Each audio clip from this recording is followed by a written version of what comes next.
Hello YouTube， 大家好。今條影片咧就會帶大家去日本關西玩盡大阪同京都。如果你中意飲飲食食、行街浸溫泉，就唔好錯過今條影片啦。都係嗰句，如果中意睇我哋拍旅遊嘅影片，就記得 like 呢條片，同埋記得訂閱我哋嘅頻道支持一下。都要記得將條片分享俾身邊嘅朋友睇。我哋一到咗關西機場之後，就發覺日本嘅 Golden Week 真係唔講得笑，係多人到超級墟冚啊！就連過關入境都排咗差唔多成20分鐘。過完關拎完行李之後咧，就嗱嗱聲搭火車入去京都，因為咧我哋出發之前喺 Klook 買咗 JR 大阪去京都嘅火車飛，去到個車站嘟咗個 QR code 就可以入閘，而且個價錢啊比起當場買係平啲啲。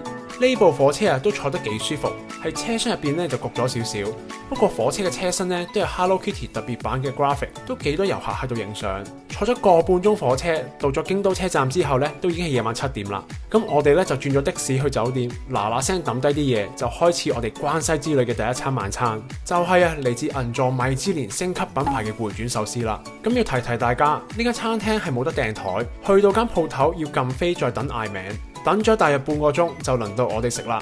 呢間餐廳嘅形式係用回轉壽司嘅 concept， 咁點解我會用概念呢2個字呢？因為間餐廳嘅輸送帶啊係冇壽司喺度轉下轉下，你想食啲乜嘢咧都用部 iPad 落單之後啊就會由廚房經輸送帶送到去你面前，就唔係平時大家所認識嘅回轉壽司。講下啲嘢食先，我自己覺得佢哋嘅吞拿魚壽司係好出色，無論啦係赤身定係中拖，都食得出啲魚係好新鮮，而且啲飯咧已經係調過味，係唔使加豉油就咁食咧都已經啱啱好。阿 Sophia 咧都嗌咗幾件海膽，佢都話食得出係好鮮甜。不過我自己就覺得呢間餐廳嘅卷物咧就麻麻地，因為我手痕啊，嗌咗個炸蝦卷，送到我面前咧睇到個賣相咧就已經好普通。建議大家如果食嘅話咧就主攻魚生類嘅壽司。呢間餐廳啊可以話係用一個平民嘅價錢就可以享受到高質嘅壽司。最後啦，呢餐咧我哋又食咗13,300 yen， 賣完單之後咧，我哋就行翻酒店沖涼休息。呢2晚喺京都，我哋都住喺呢間星野集團旗下嘅 OMO5 酒店。我哋揀呢間酒店咧就得一個原因，就係方便啊！酒店嘅位置可以話係市中心，去邊個景點都近好多。而且啊，我哋上次去東京已經住過呢間集團嘅酒店，之前嘅體驗都唔錯啊，所以咧就訂翻呢個品牌。同東京一樣啦，喺酒店大堂可以拎啲睡衣啊、茶包同埋牙刷呢啲日常生活嘅小配件。去到間房同日本好多嘅酒店都一樣，個面積咧都幾細下，得180尺，但係個感覺咧都好乾淨衛生。缺點就係啦，如果想同時開晒2個篋執嘢就有啲困難。不過個浴室咧嘅面積都算 OK， 而且沖涼咧個水壓都好大，好舒服。喺呢度都要多謝今條影片贊助商 Sally 啦，多得 Sally 啊，令我哋今次去日本嘅旅程方便咗好多啊！有咗佢啊，無論去到世界邊度都唔需要擔心上網嘅問題，同埋啊唔需要去揾實體嘅旅遊 SIM 卡。透過 Sally 啊，你只需要輕鬆打開個 app 就可以咧選擇唔同嘅數據計劃，即刻咧就有呢個 data 上網。對比起以前啊，每次要喺架飛機嗰度咧就嚟降落嘅時候就要拆開部電話換 SIM 卡，大家都知道啦，啲 SIM 卡有幾細張啦。如果好似我呢啲手殘嘅人啊，係非常之容易整唔見張卡嘅，一個唔好彩有氣流，蹬幾下跌咗落地下，基本上咧就可以同張卡講拜拜噶啦。又或者係你同我一樣咁大頭蝦，去完旅行翻屋企先知啊，原來自己整唔見咗張卡，到時又要搞一大輪，完全係費時失事啊！有咗 Sally 就唔需要煩呢啲嘢啦，一個手機 app 就可以解決咁多嘅問題，而且係用 eSIM 仲可以連線去當地嘅電信公司，唔怕咧會有額外嘅漫遊收費。我最中意 Sally 嘅地方咧，就喺按自己嘅需要選擇自己啱用嘅上網計劃，慳翻啲錢啊！喺日本食多啲嘢仲好啦。而家 Sally 仲有一個好筍嘅優惠俾大家，喺 check out 嘅時候咧，用我嘅專屬優惠碼 KYOCAM 就可以獲得額外15% 嘅 discount。大家快啲去 download Sally 啦，我會將條連結放喺我嘅資訊欄嗰度。如果大家去旅行唔想煩上網嘅問題，就快啲行動去 App Store download Sally 啦。多謝 Sally。第2日我哋凌晨4點已經起咗身，冇辦法啦 ，jet lag 呢樣嘢咧真係好難搞啊。不過錯有錯着，早起身咧即係代表可以早啲出去玩。咁我哋咧就決定去清水寺，因為清水寺啊得2樣嘢出名，第一就係風景靚，第二就係人多啊。好多人都話夠早去嘅話咧就可以少啲人，所以啊我哋就去七仔買咗少少早餐，就去咗搭巴士，坐咗10分鐘車就去咗最近清水寺嘅車站。本身我仲以為我哋已經好早啦，點知啊好多人啊都已經開始行緊上山。諗翻啊都好慶幸，當日嘅天氣係唔錯，有太陽但有少少風，唔係太熱，行上山咧一啲都唔辛苦。兩邊啊都係好靚嘅風景，感覺上啊似係行緊好傳統嘅日本古代街道。可能時間尚早啊，兩邊嘅鋪頭仲未開，不過唔緊要，我哋入咗寺廟嘅範圍參觀下先。清水寺入場咧係要收費嘅，價錢咧係一個人500 yen。俾完錢啦，就會拎到張飛。聽人講咧，喺唔同嘅季節，佢哋咧都有唔同嘅圖案嘅飛俾你嘅。入到去入邊啊，就發覺有勁多鬼佬。我自己估啦，佢哋咧唔係咁神心，早啲過嚟參觀，而係同我哋一樣啊 ，jet lag 眼光光冇嘢做，所以咧神咁早就過咗嚟啦。我哋入咗清水寺之後，我覺得啊，早起身係完全值得，因為比起下晝啊就真係少好多人，大部分嘅影相位咧係完全唔使等啊。同埋啊，我都發現咗一樣幾神奇嘅嘢，就係寺廟嘅工作人員對清潔咧真係好一絲不苟。可能啦，我哋去得早，仲有好多工作人員喺度清潔緊。我都想同大家分享下清水寺啊最出名嘅特色就係佢嘅木結構建築方法，所有嘅地板咧都係以木組成嘅。咁當日啦，我仲見到有人啊喺度用竹籤喺木同木中間挑啲塵出嚟，完全咧就體驗到日本嘅匠人精神，對於工作嘅認真。大家去到清水寺都要留意下，地主神社因為維修咧就冇開門，好可惜冇辦法參觀，咁留翻下一次先啦。咁我哋喺寺廟行咗個圈之後咧，就差唔多要去下一個景點啦。沿路喺間 cafe 買咗2個牛角包就起程出去搭火車，好快就搭到去呢個伏見稻荷車站。個車站咧都幾靚嘅，就連啲牌上面啊都會有狐狸嘅圖案。咁講個小知識先。大家喺伏見稻荷大社裏面咧，就會見到好多狐狸啊咬住稻谷嘅石像。原因係啊，呢度參拜嘅神咧係農業嘅神。古時候啊，啲人就會祈求每年嘅耕種咧就會有好嘅收成。我哋去到嘅時候啊，係朝早9點鬆啲啦。我諗大家喺畫面啊都已經見到啊，已經係超級無敵多人。唔講咧，仲以為去咗行年宵啊。條路上面咧仲有一間賣雪卡華嘅鋪頭未開門，但係已經有好多人開始排緊隊，場面咧真係好墟冚啊！條街兩邊咧都有啲攤檔喺度賣小食，例如啲番薯條啊、炒麵啊、章魚燒呢啲嘢。咁大家入到去伏見稻荷大社咧，就見到呢個千鳥居，加埋呢個咁人山人海嘅場面。如果想去嘅話咧，都建議大家早少少出發。我哋啊當日先知道，原來伏見稻荷咧係開24/7嘅，咁所以幾早嚟咧都係冇所謂。老老實實，你問我呢個景點值唔值得去，我自己咧個體驗就認真麻麻啦。因為實在太多人啦 ，instead of 認真參觀，我反而啊係要花精神睇住條隊幾時行，同埋唔好撞到人。有時候啊，有啲人咧會突然間停低度影相，咁所以咧都要睇路。不過啦，如果大家夠腳骨力，行上山上面高少少嘅位置咧，人數就會大大減少。當日咧仲喺路兩邊咧見到有幾隻貓，啲遊客啊，包括我哋啦，都喺度圍住睇啲貓。行完一個圈之後啦，就落翻去寺廟同埋商店街嗰度行下，兩邊啊都有好多唔同嘅寺廟周邊商品賣。有啲咧買嚟做手信都幾靚，不過啦就唔建議大家食呢個豆腐雪糕。買完之後咧就覺得自己做咗傻仔啊，因為勁貴同埋勁少雪糕，而且個味道咧都唔係好特別。之後啊，我哋搭車去咗食京都嘅名物咖喱烏冬，呢間鋪頭咧就唔講得笑啦。So far 我去過京都嘅景點同埋餐廳，都感覺咧係非常之遊客。呢間烏冬店啊就完全唔同啦，好地道啊！裏面食嘢嘅人都似附近嘅打工仔，價錢咧亦都好抵食。裏面做嘢嘅哥哥仔啊都幾好招呼。我哋啊嗌咗一碗招牌咖喱牛肉芝士烏冬，另外啊就預咗一個蕎麥麵加天婦羅嘅套餐。個咖喱烏冬咧真係好受歡迎，我見到啊基本上每個人入嚟都會嗌一碗。啲烏冬係好彈牙，而且掛汁，咖喱汁都好香濃，食落去好 rich。個蕎麥麵咧都好清新，個醬汁加埋啲鵪鶉蛋嘅蛋黃、蔥、蘿蔔蓉同埋 wasabi， 浸埋啲麵落去食咧係勁 fresh， 啱晒夏天食。啲天婦羅咧都炸得唔錯，雖然啦冇高級餐廳嗰啲整得咁精緻，但係咧都係好好食嘅。食完出去鋪頭啊，先至發覺咧原來佢哋係有米芝蓮推介，咁都好推薦大家去呢間鋪頭試一試。不過記得啦，佢哋淨係收現金嘅啫。如果你問 Sophia 食完嘢之後有咩做，佢嘅答案啊就會係食甜品。我哋捧住個肚啊，就行咗去一間 Sophia 晨早咧就 book mark 咗嘅餐廳嗰度食月餅。呢間甜品店啊，就咁睇個外觀就知道已經係開業咗好多年嘅老店。佢嘅 tabello 咧都係3.64分，仲係2023年嘅8名店之一。餐廳嘅外面咧仲有一條河仔，啲水咧係勁乾淨同埋靚。我哋排咗啊差唔多成15分鐘先至有得入去。入到去食嘢咧係好有儀式感嘅，喺門口要除鞋啦。裏面嘅裝修咧都係好古色古香，好似翻咗去江戶時代嘅日本咁。我都發現啊，呢間甜品店90%嘅客人都係男朋友或者老公俾另一半拖埋入嚟嘅。呢間餐廳啊，其實係冇乜嘢食俾你選擇，因為佢哋齋做一樣嘢就係蕨餅啦。我哋要咗一個有黃豆粉嘅蕨餅，同埋一個綠茶味嘅雪糕 combo。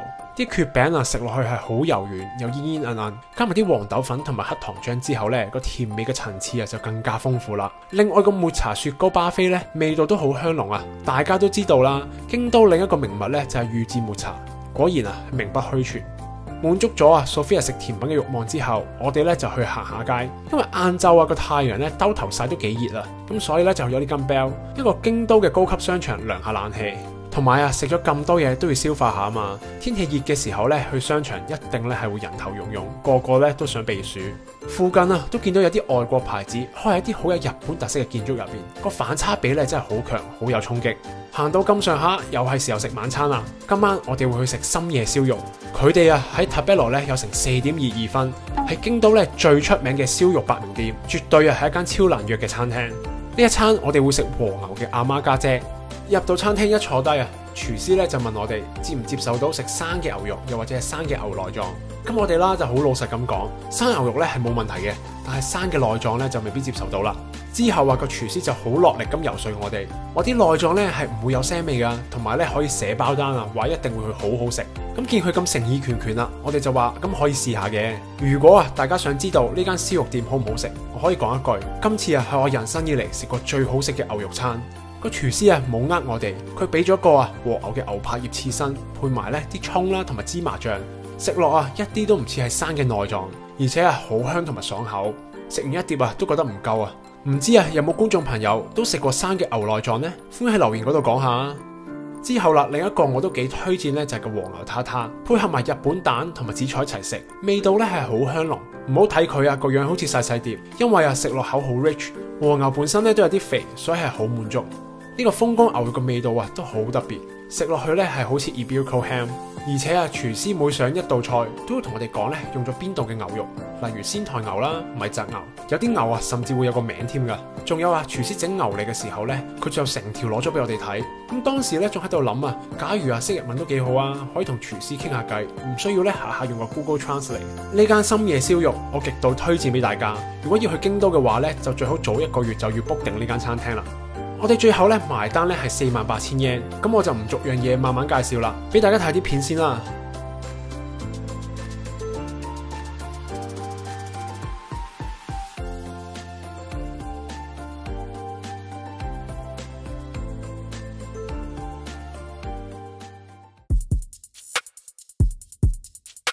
嚟到旅程嘅第3日。我哋好早咧就起咗身，因為我哋要起程搭車去大阪，執完嘢咧就搭巴士去咗京都車站，搭咗半個鐘特急火車咧就去到大阪啦。由於嚟到大阪仲係好早，淨係上晝9點鐘，咁所以咧好多鋪頭咧都未開門上門睇咧，原來大阪城已經開咗，咁就決定出發去豐田秀吉嘅居城嗰度參觀一下。嚟到大阪城我都覺得幾值得過嚟睇，因為外面咧有2條好大嘅護城河，而且個建築咧都幾宏偉，好金碧輝煌。雖然而家大家見到嘅大阪城可以話係重新建築修復過，用翻現代嘅鋼筋水泥技術去起，當時聯想到古代都可以做到咁嘅建築，真係好勁。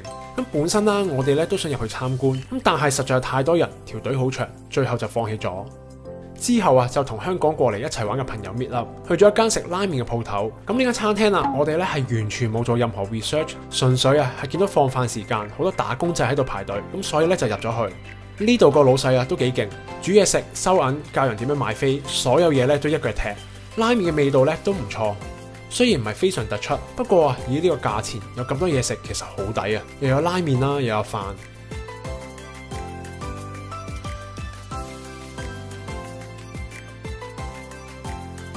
食完飯，我哋咧就去咗心齋橋嗰度行街。大家想 shopping 嘅話咧，就要嚟呢個區啦，因為呢度係可以話係大阪嘅購物集中地，各大牌子嘅衫褲鞋襪都好齊。不過啦，想買啲高級精品，好似啲袋錶嘅話咧，東京嘅店鋪同款式係會多啲。大阪咧都有 watch chain 呢類型嘅鋪頭，咁但係數量咧就真係唔多。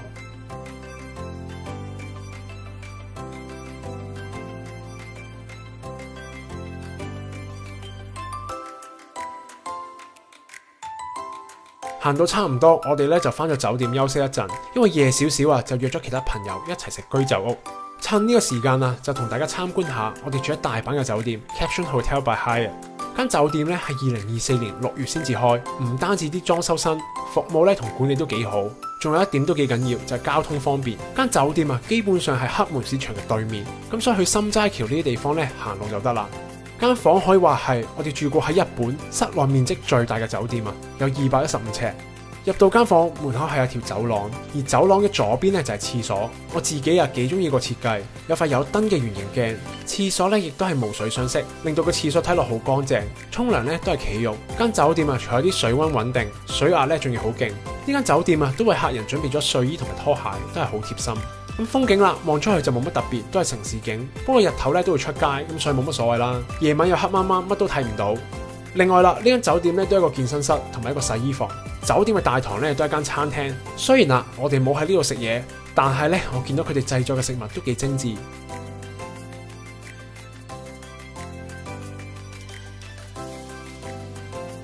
去到晚飯時間，我哋今晚咧會去食一間專食鹿兒島特產茶尾豬嘅居酒屋。可能怕啲客人誤會，一坐低咧佢哋就會俾呢個牌你，叫你唔使問佢有冇雞肉同埋牛肉。我哋去到時候咧係7點鐘，當時咧已經有好多人喺度食緊飯，成班 friend 咁耐冇見，一坐低梗係開啲 sake 飲下先啦。嗌完嘢食之後，店員咧都會送啲前菜上嚟。咁呢個豬肉豆腐碎咧，我記得係好好食啊！間居酒屋除咗用茶尾豬做賣點之外，佢哋整嘅串燒都係會用備長炭去燒，咁所以咧啲串燒咧食落口咧係更加香口，同埋一陣炭嘅香味。食完餐飯就完成咗第3日嘅旅程啦。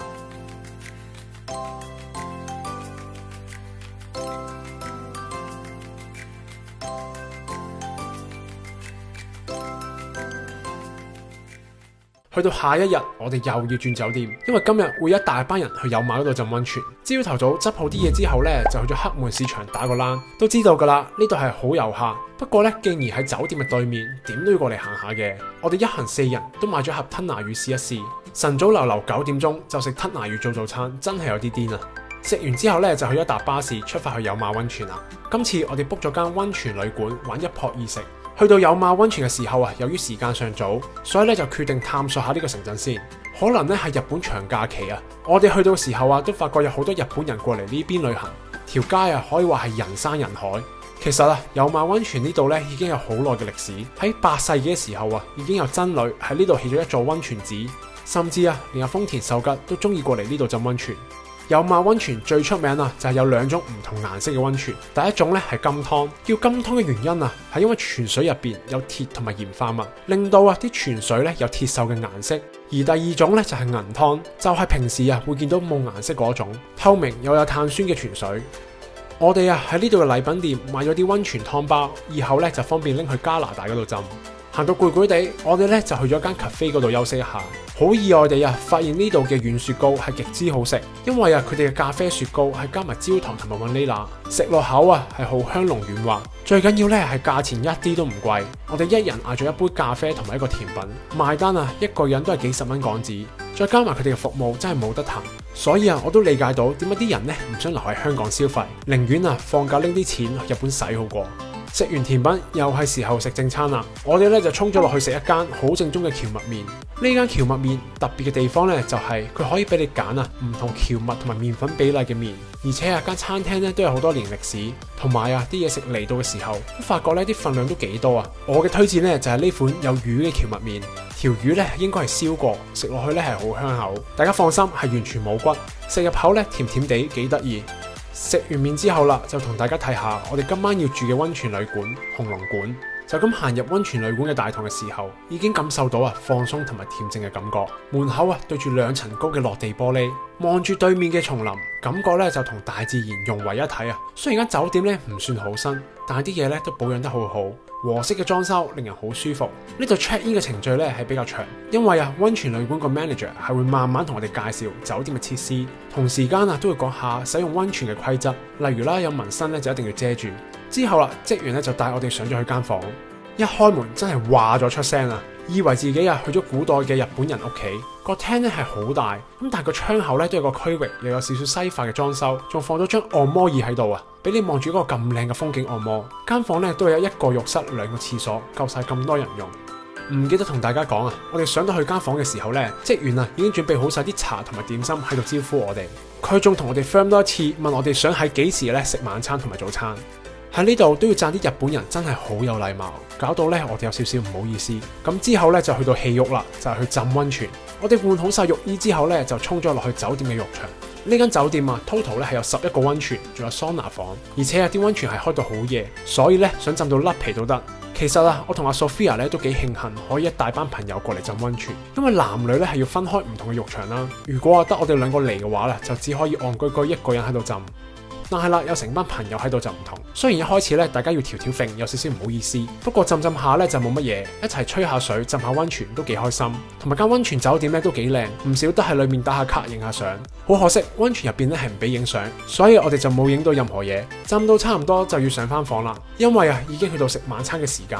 上到去發覺咧有兩個着住和服嘅姐姐喺度準備緊晚餐，將張台 set up 到勁靚啊，擺晒啲前菜出嚟，等緊我哋開飯。我哋今晚咧係會食呢個和牛嘅壽喜燒，咁同外面食嘅壽喜燒一樣啦。職員咧係會幫我哋每人整一塊牛肉做示範，之後咧就要自己嚟啦。可能啊浸完溫泉之後咧就零舍肚餓，啲和牛咧食落去嘅時候咧都特別好食啊。當然啦，都會有其他蔬菜類嘅配菜。咁一句講晒，大家當日咧都食得好開心。等全部人食完飯之後，嗰兩個職員咧就入嚟收晒啲餐具，跟住咧就再 set up 今晚瞓覺用嘅榻榻米。我哋成班 friend 喺度吹咗陣水就瞓咗覺啦。下一日起身，第一樣要做嘅嘢咧就梗係要浸溫泉啦。因為我哋嘅早餐啊係會9點鐘嘅時候送到，所以就唔好浪費可以浸溫泉嘅時間。浸完上翻間房，神奇地我哋啲床咧已經唔見晒，又見翻嗰兩個職員喺度將我哋嘅早餐送到去飯台上面。大家喺畫面都見到呢度咧食飯嘅儀式感啊，真係好勁啊！所有嘢都好精緻，每樣配菜咧都係細細份，但係全部食晒咧又啱啱好夠飽。成個早餐啊，除咗有粒勁酸同埋鹹嘅梅子，我食得唔係好慣之外咧，其他嘢咧都係好啱食嘅。食完早餐，今次嘅有馬溫泉之旅咧又差唔多要完結啦。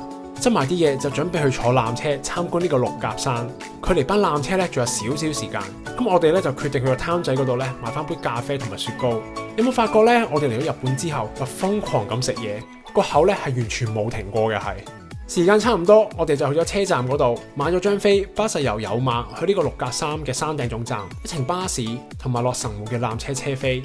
我哋全部人啊都估唔到搭呢架纜車嘅人係咁多啊！不過都唔緊要啦，雖然逼逼地，但係望去六甲山嘅風景啊，真係好靚。啲樹咧係有唔同嘅綠色，淨係睇個景啊，我都覺得係值回票價。去到六甲山山頂之後咧，我哋都喺附近行咗一陣，我都發覺啊，有好多本地人嘅家長中意帶小朋友嚟呢個地方。咁呢度啦，除咗有野餐嘅空地之外，都有啲小朋友玩嘅遊樂設施，例如 zip line 喺湖度咧都可以撐下艇仔。可能啊，仲要係日本嘅長假期，所以咧係特別多人啊。其實啊，六甲山上邊咧仲有好多要額外付款嘅遊樂設施，例如牧場啦同埋植物園。不過時間有限，就冇去到啦。行咗一陣，我哋咧就搭巴士去咗纜車站，搭咗一架同香港山頂纜車有啲似嘅 cable car 落翻去呢個神戶。搞到有啲講啊，係因為嚟到神戶點可以唔食神戶牛呢？我哋咧就 book 咗呢間炭燒肉石田屋，佢塔比羅由3.7分，同攞咗4連8名店嘅神戶燒肉餐廳。不過見食飯之前咧仲有啲時間，咁咧都行咗一陣附近嘅阪急百貨公司。講到日本嘅百貨公司都係嗰句，我哋最中意啊都係行地下嗰層買嘢食嘅 department。我哋啊買咗件用日本國產士多啤梨整嘅忌廉三文治，當係呢個飯前嘅甜品。個忌廉啊同士多啤梨真係好夾，雖然啦個士多啤梨唔算好甜，咁但係咧有勁香嘅士多啤梨香味。同埋啦，我哋都睇咗一陣嘅衫褲鞋襪，呢度嘅名牌店咧都幾多下嘅。行到差唔多，我哋就一行6人上咗呢間餐廳食嘢啦。呢間燒肉餐廳嘅特色咧係會用呢個兵庫縣嘅大馬牛。我哋嘅前菜咧就嗌咗呢個牛肉塔塔，配合呢個日本蛋嘅蛋黃，食落咧係好香口。當然啦，都嗌咗佢2種唔同切法嘅牛舌，亦都食咗好多唔同牛嘅部位同埋內臟。呢個牛刺身壽司啊，我都好推薦俾大家，因為真係勁好食。雖然呢間係燒肉店啦，但裡面嘅油煙咧都唔算多，都叫坐得舒服。咁我哋啦覺得啲牛咧係唔差嘅，最後6個人就食咗3萬幾yen，其實咧個性價比咧都唔錯，不過服務咧就差緊少少。例如啦，我哋張台有勁多吉碟，佢哋都唔會主動過嚟收。食完嘢，我哋就搭車翻咗去大阪，之後咧就去咗商場 shopping 買下嘢。最後啊喺啲地下商店街食咗啲壽司，因為當時啦已經行到好攰啊，所以咧就求其入咗一間餐廳。點知咧啲嘢食又真係唔差，啲魚生啊都幾新鮮。我就唔講咁多啦，大家喺畫面咧就可以睇到我哋食咗啲乜啦。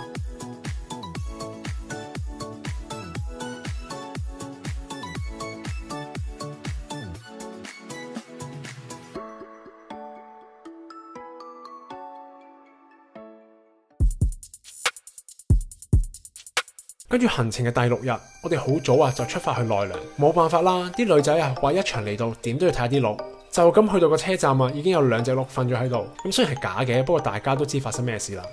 今日奈良嘅行程咧會有少少唔同，我哋咧就租咗架 e-bike， 可以踩去遠少啲遊去嘅地方。拎咗架單車之後，就梗係咧要飲杯咖啡食個早餐先啦。我哋個 friend 啊都揾咗一間 cafe 係飲呢個手工咖啡嘅，又意外地咧幾好飲同埋好香濃。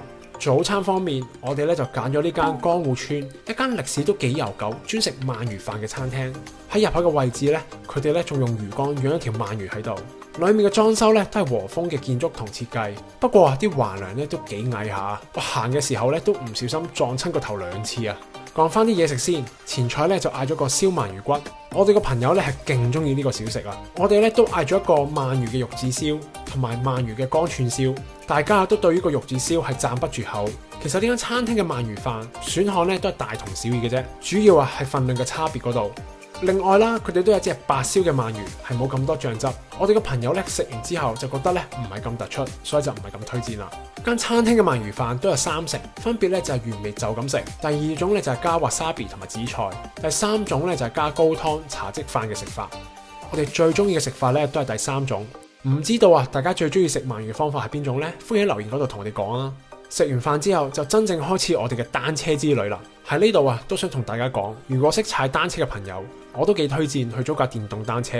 咁樣做啊，真係可以完美咁避開遊客同埋人群，又可以慳水慳力咁去睇啲比較靚嘅風景。我哋喺奈良公園附近留咗一陣呢，已經想走啊，因為實在太多遊客，而且啊，我哋都戥啲鹿慘啊。有啲大媽咧為咗影相啊，可以踩親啲鹿都唔知道，又見到啲人亂咁餵嘢食俾佢哋。所以啦，我哋自己踩單車向山上面嘅地方進發，就可以啊避過晒好似年宵咁嘅人群。慢慢向山上面踩，就會發覺啊有一種大自然嘅恬靜，同埋咧就開始冇乜人。踩咗大約20分鐘就去到藥草山嘅山頂。山頂上邊咧唔可以話係完全冇人，不過絕對咧比起樓下係有更加多嘅空間感，而且咧呢度啲鹿啊都比較乖啲啊。最正咧係呢度嘅風景咧係真係好靚，天氣好嘅時候啊係可以望到成個 City View。附近咧又有啲鹿仔行嚟行去，起碼可以影到張相，背景係冇遊客嘅。呢個位啊我都高度推薦俾大家。喺山頂留咗一陣之後，我哋咧就開始踩翻落山啦，兜咗過去啊下面嘅春日大社。呢個寺廟啊都係宮崎駿動畫《千與千尋》參考過嘅地方之一。大家記唔記得呢啲面具啊同埋神隱之路嘅燈籠？冇錯啦，就係參考呢個地方噶啦。參觀完之後，我哋就踩單車去一間雪糕店，食咗個雪糕獎勵下自己。咁就差唔多咧要翻去還單車，準備出翻去大阪。做咗全日運動啊，又係時候補充翻啲碳水化合物，所以咧就去咗一間拎咗6年8名店同米芝蓮推介嘅烏冬店食嘢。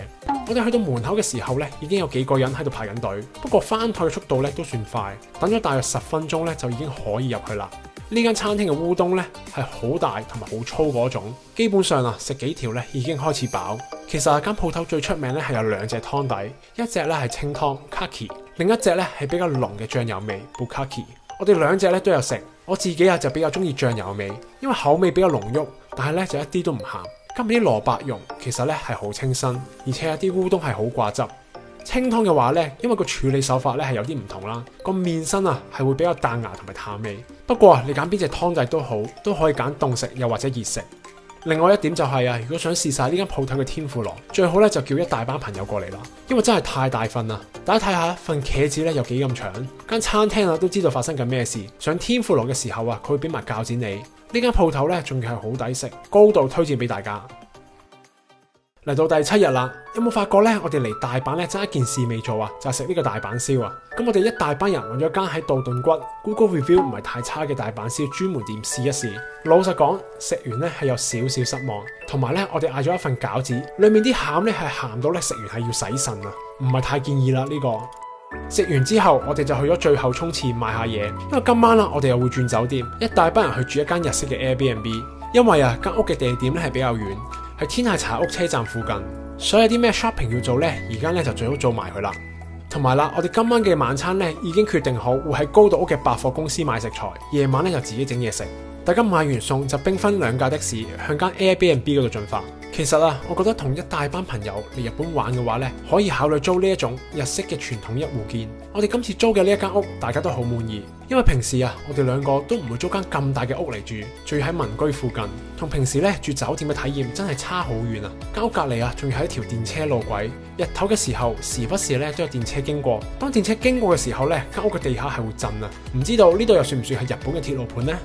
不過呢間 Airbnb 係由管理公司管理，所有嘢咧都好乾淨，就連風筒咧都係用 Dyson。喺花園嗰度啊，都有一個浴缸可以浸浴。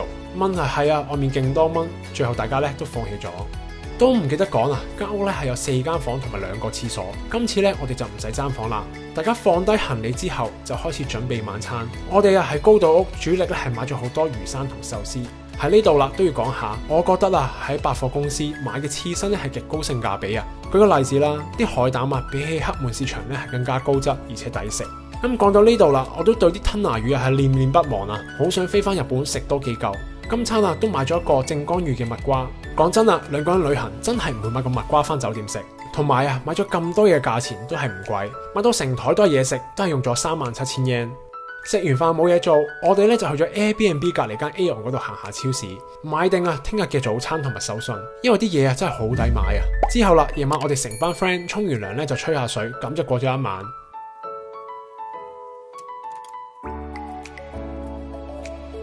嚟到最後一日啦，我哋 check out 咗 Airbnb 之後咧，就翻去蘭波站嗰邊，揀咗咧一間居酒屋作為最後的午餐。呢間咧都係間地下商店街嘅餐廳。咁除咗有唔同嘅燒麥食之外，都有關東煮。呢間餐廳嘅嘢食咧都算係唔錯，但係出菜速度咧係比較慢。可能本身啦佢係居酒屋，唔係俾我哋咁樣急急腳咁樣食飯，咁所以大家要留意下啦。其實啊，我哋咁急咧係有原因嘅，因為我啊想喺臨走之前食一次壽司郎。呢幾日啊睇新聞就聽講啊美國嗰邊就嚟開第一間壽司郎，大家估下咧佢會開喺邊個州呢？如果近近地啊開喺西雅圖嘅話，咁作為壽司郎打手嘅我就一定咧會成日揸車落去食啦。食完飯之後都差唔多咧要搭火車去呢個關西機場，都幾慶幸我哋全部人咧班機嘅起飛時間都係差唔多，咁所以咧可以一齊去機場玩到最後。不過都估唔到啊，關西機場都幾靚，而且啊又多商店，成個商場咁，仲有好多名牌鋪頭，咁大家都可以預少時間過嚟呢度行下街啦。今次咧我哋就做咗送機大使啊，送晒啲朋友上機翻香港之後咧，我哋咧都差唔多要出發翻加拿大啦。今次去關西啊係一個好特別嘅體驗啊！估唔到一大班朋友去日本都可以咁好玩，無論係行街、買嘢、大自然、浸溫泉，總之啊點都會有一個活動係啱你玩，而且嘅消費啊真係唔貴。喺呢度啊都想問下各位觀眾，大家一年咧會去幾多次日本？歡迎喺留言嗰度報下數啊！好啦，今日條影片咧又去到差唔多啦，咁都係嗰句啦，如果中意條片就記得俾個 like 同埋記得訂閱我哋頻道支持一下啦。我哋下一次去旅行就會去美國嘅三藩市，到時候啊都會拍片俾大家睇。咁我哋下條影片再見啦，拜拜。